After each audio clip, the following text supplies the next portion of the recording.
To what you're talking about before with karma, I know this is something that I struggle with, and I'll be like, man, like, Lord, I don't understand how you can let life throw the book at someone else, but then give this other person like so many blessings and favor, and why does karma not go back to them? And then, you know, you hear so many different things from your spiritual leaders, like, well, you know, God designs your hardships to mold you into a certain person, and you get this feeling of like, well, who am I supposed to be, Superman? Yeah.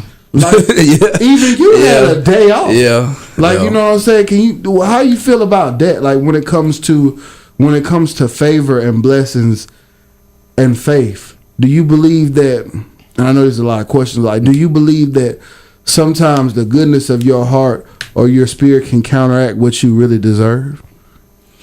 You know, in like the form of, you really was supposed to take a mean L, but God saw that you learned your lesson from it. So he was just like, you know what? I'm not going to let them do you like that because they don't know you like I know you. You know what I'm saying? Can you speak on something like that? I think I have a different belief. Okay, go ahead. I feel like God gives total free will, like everything that's how I believe. And like anything that happens or comes my way, I feel like it was based off of decisions and choices that I made. And like I said, it goes hand in hand with everything that happens for a reason. Even at the time, it might seem like something so horrible to me, but not looking forward, like there's something bigger than this. For example, what's my boy name in the Bible? The dreamer. Joseph. You know how his brothers put him in that little situation where he ended up being a slave for, I can't remember the king's name. I don't remember either. But then his wife accused him of trying to sleep with her or whatever. Then the king imprisoned him even worse than when he was a servant or a slave for him. Yeah, because he was actually climbing the ladder. Yeah, he was trusted by the king. And everything just went downhill for him. And it was like, in his eyes, it was like, dang, what happened? I was on top. Yeah. What's going on? And you know, from that point, you probably looking at it like, dang, it ain't no light at the end of the tunnel, but this is leading you up to something else, something better. So it goes hand in hand with you having a pure heart. And as long as you do have a pure heart, everything that you're doing is good. I feel like at the end of the day, you know, not like halfway through the day, but at the end of the day, something good gonna come out of it if your heart's pure. Describe your personal relationship with God. I think I'm still on the road to trying to find what's real for me, honestly. Okay. I feel like a lot of people throw the word spiritual around, and I try not to label myself as anything, because I'm still just trying to find what's really real for me, I think.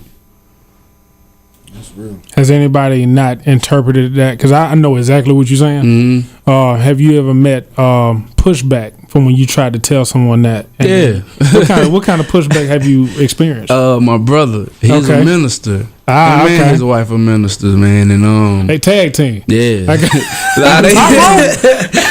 They cool though, man. But I remember her granddad passed, and he called me one day, and he was like, "Do you accept Jesus as your Lord and Savior?" And I was just like, before I give my answer, I just want you to know I don't have the same beliefs as you do. Okay. And I felt like that would be a good time for us to have a conversation, being brothers. And he spazzed on me.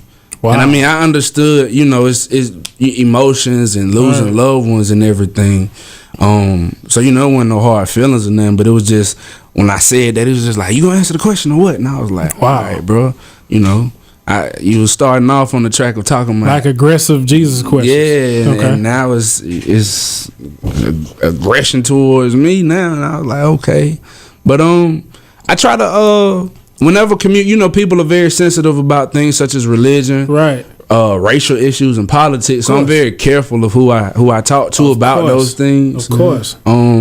And then I guess when I find that it's comfortable or okay for me to talk to someone about it, I still try to handle it the right way, so I'm not forcing anything that I think or I believe in on them, and I'm not like diminishing or taking away from whatever they believe in at all, because I do understand that is where some conflict comes from when people are having discussions about things such as religion and all that. A lot of people oh, this is what I believe in. This the only way. This what's right. Right. But I can't say what you believe is wrong. You know, if you feel that it's right, then that's for you. Is religion and politics the same thing? To me, yeah.